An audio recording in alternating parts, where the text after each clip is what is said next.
Elgar Parishad case under trial. Activist father Stan Swamy passes away at the age of 84. He was on ventilator support and he died at 1:30 p.m. this afternoon. Stan Swamy dies before his bail plea comes up for hearing in the Bombay High Court. He was arrested in October last year. Santya joining us on the phone line. Santya, extremely tragic to hear that the 84-year-old activist, whose bail plea was in fact due to come up for hearing, died as an under trial. Tell us more about what we know, what led to his death finally, Santya. See, father Stan Swamy, 83-year-old arrested accused in activist arrest case, was anyway suffering from Parkinson's disease, and it took social media campaigns, several campaigns by activists and media reporting for Maharashtra government to provide him with something as basic as a stepper and straw. He was anyway not keeping well, but unfortunately this year, with the second wave, he also got infected with coronavirus. He was admitted in the hospital, but recently he was put on ventilator. And unfortunately today at 1:30, he lost his life.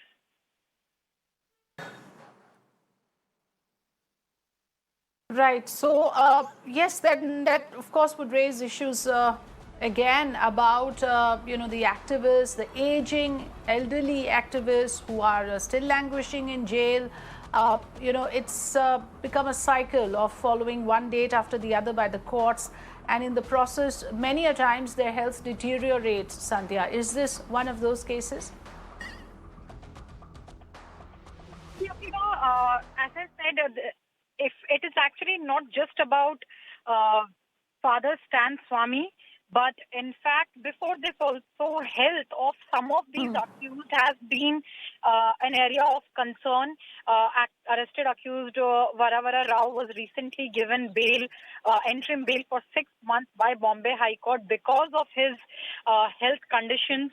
And unfortunately, Father Stan Swamy's health was also something which was constantly being pointed out by his lawyers, by activists, by on social media as well.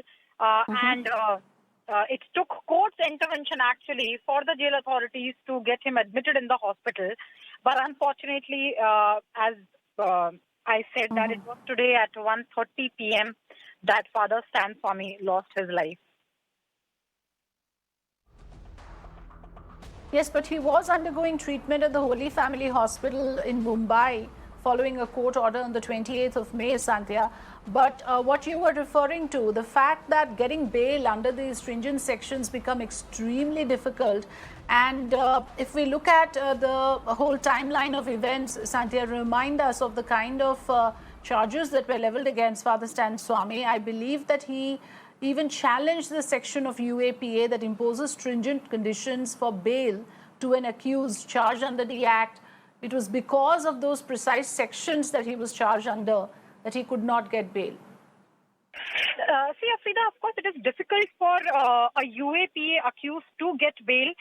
It is really not easy because if you talk about UAPA, it's a stringent act, and not getting bail easily is actually one of the aspects which makes this act even more stringent.